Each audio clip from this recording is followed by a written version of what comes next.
have with us Ms. Anindita Mookerjee Sinha. She, with a professional experience of more than 3 decades, fortunate to have enjoyed both the fields of operations and communication, working with public sector undertaking, Airports Authority of India and global conglomerates, GVK Group, Mumbai International Airport Limited, GMR Group, GMR Hyderabad International Airport Limited. She is currently working with L&T Group, L&T Metro Rail Hyderabad Limited. She excels in integrated communication, reputation management, and strategy formulation for all verticals under corporate communication, the ever fluid function which she loves and respects for its dynamism, demand to be alert 24/7, keeping the learning window open, and excitement involved with the newness of each job undertaken. She has a proven track record as an effective crisis communicator, spokesperson for companies she worked, brought several accolades, and built and sustained a positive image for her organizations leading the corporate communications department, and also has been an impactful writer for internal and external communication, blending art and science. Winner of several leadership awards at national and local levels, a real life motivator for students and young professionals. I'm proud to present before you Ms. Anindita Mookerjee Sinha to give her keynote address. Over to you.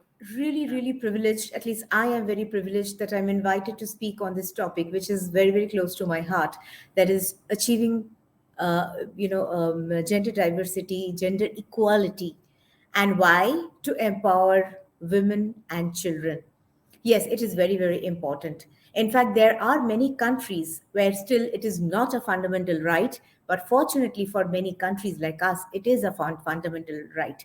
Now, I feel that gender equality, to achieve it, very important for all of us to learn is to know about the rights, awareness about it. We need to promote widely what is gender equality, and this we can only do it by not only teaching our children and daughters at home, but our sons also. Let us talk about gender neutrality. That would be very important for us. In fact, rights, what are the rights? Right to equality, to freedom, right against exploitation, freedom of religion. There are different rights, and similarly is right to equality, which is very important. Now, we see that many workplaces, they promote a very woman-friendly atmosphere. But trust me, I have seen with my experience and from hearing from my peer group, whenever it comes to leadership, there the problem starts. Pay parity is something we need to fight for it. Still, there is pay disparity everywhere. And women nowadays, I'm not sure about all the countries, but here in the board, it is mandatory that we have an independent women director. So it is not that people are not going towards equality, but what is lacking majorly is the acceptance of women in higher positions. Now, I know you would say that there are many CEOs and MDs, but if you see the ratio, it is really very discouraging. And when we look at a job description, typically the mindset at many workplaces are that the facilitating departments or the service, the departments which are mainly cost centers, not revenue generators, are very well done, well managed by women. Suppose I come from a background and I come from a stream corporate communication. Still, it is said that corporate communication matches very well with a female profile. Why? Is it not that we are not doing phenomenally good everywhere? So how do we think about equality?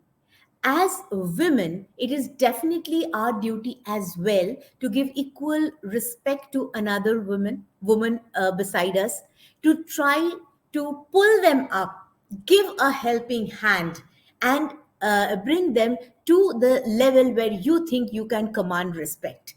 That is very important. And awareness and promotion can only do it.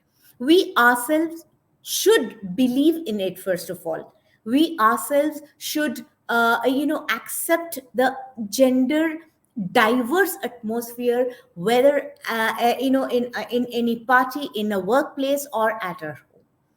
I think as mothers, we should teach our children that this there is no task at home which is very much categorized under this women dominated area.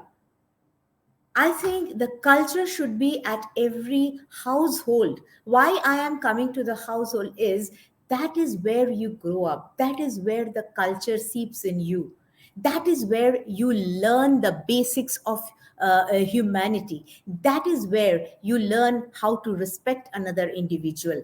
That is very, very important. So make sure the task is age and developmentally appropriate. That is very important. How you classify work, how you classify the upbringing of your children, irrespective of the gender.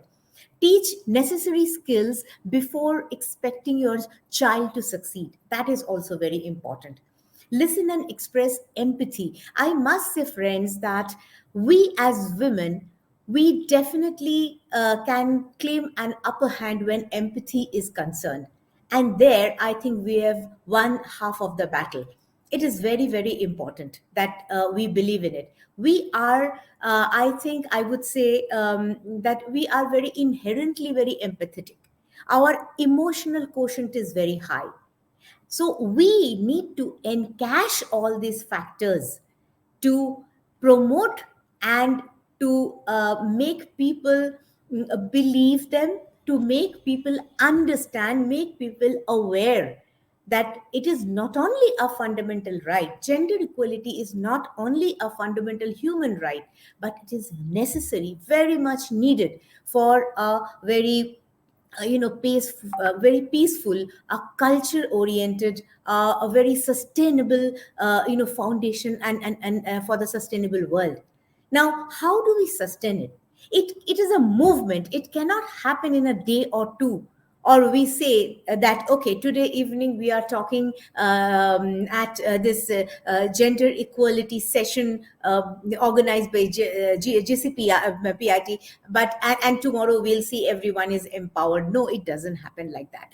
It is a culture which we need to build. It is a culture, it is a foundation, it's a movement which we need to understand, and we believe in it, and make others believe in it.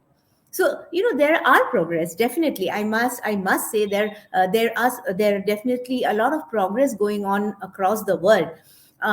Children are privileged with higher education. A very the percentage of girls being forced for early marriages has definitely come down than earlier. And people today, women are serving in at the highest they are in the helm of affairs. They are serving at the highest positions in the leadership of a country, and laws are being reformed to advance gender equality. It is happening. But despite all this, the challenges are humongous. Discriminatory laws and social norms are there which remain pervasive. Women continue to be underrepresented at all levels, most of the levels, if I may say, not all levels of political leadership. And if I see the ratio that 1 in 5 women and girls between a particular age group, maybe from the adolescence to their early 50s, they experience physical and sexual violence. It is not when we say that we are the there are many countries which are which we can tag it as a third world countries, or not privileged countries, or not enlightened countries. Those are the countries which needs maximum focus of women to stand up for their rights, to stand up for an equal existence, a very healthy way of getting accepted, a very cultured oriented, and a very I would say a very peaceful way, where they can stand up and say that we can also do it. It is not and this pandemic has also taught us that the impact of that, of the gender equality and women's rights.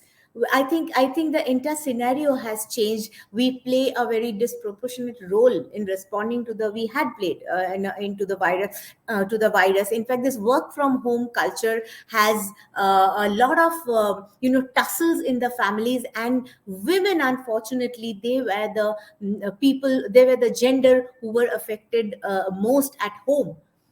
No, I mean, of course, there were doctors and frontline workers and everything, but then the target, as the women, this equality for women or children, it has to be very, very target oriented. Then only we can achieve. We cannot achieve it just by going out on a candlelight march, or to going out on a procession, or a agitation, or just talking at forums. But our main intention should be that we make it very target oriented.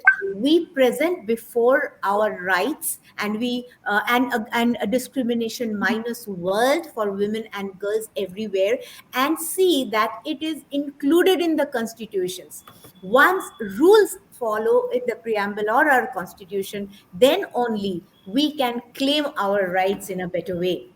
We there are like eliminating all forms of violence in public and private spheres. At home, we should teach as mothers to our sons how to respect, and this not by words but by action. If the children grow up in a healthy atmosphere, seeing that my sister or my mother is being treated in the same way as we are, they won't even realize or understand or believe that there can be some discrimination, because that will be so naturally so inherent in them that way they would grow up believing in that. Still, unfortunately, countries where female genital mutilation are there, how do we put a stop in it? We have to push it. Of course, United Nations, they are taking a very, very taking forward this I would say this cause, a very, very important cause ahead. And the European Union and the United Nations, they are embarking on a new global multi-year initiative, also focused on eliminating all forms of violence. So it is for us, for each and every country, to get the good learning, knowledge sharing, and to see that in our own world, in our own society, in our own circle around, we can promote it by how by treating the next individual with lot of respect and teaching what are their rights. For that, of course, we need to learn and know. That is our main prime duty, that we should know this. So the initial action what we should first do it, other than believing in ourselves as a target, I think we should, make it a very smart goal in a year, that this year we are going to educate. This year we are going to, make aware a particular number. Maybe in a target, in a year, you take a target of 12, one every month. That this is my target, that in a year, at least 12 women I should be able to translate what empowerment is. Because ultimately, women empowerment is nothing but telling people that you have the power within. Empowerment, to me at least, it means that you have the power within. It is dormant. You need to just bring it up. And trust me, friends, when the lava explodes, when ultimately we see a world, a changed world, it will not be only a very empowered and enriched world, but it will be a very healthy, it will be very peaceful, it will be a very prosperous world where we can live, where we can exist, we can coexist. And it should definitely, it will be, I would say, a very, very gender neutral world. And similarly, as a woman, respecting each and every gender is very important. If you try to empower a person you feel is in need of empowerment, do that, irrespective of gender. And as I said, at least I keep a target of motivating and teaching a particular number of students, young girls, because they are the foundation, they are the future of our country, they are the future of our world, they are the future who would inherit the good learning from us and take it forward for a better world. So I here I would again, I mean, we have very learned and experienced and domain experts here speaking on gender equality. So I will not go to the brass tacks. I will leave all the technical aspects to them. But my message to each and every woman today will be: empowerment means you have the power within. Bring it up, believe in yourself, introspect, and say to you every morning that you can do it. You can present a better society to the generation ahead, and keep a target of empowering, teaching, bringing up the next girl, who you find on the road, at workplace, even your domestic help at home, whoever. Each individual can take forward this movement to a large and successful extent. Thank you so much. Thank you so much, Ms. Anindita, for the opening session, opening the session on such a positive and inspiring note. Thank you so much for all your support to GCPIT as well.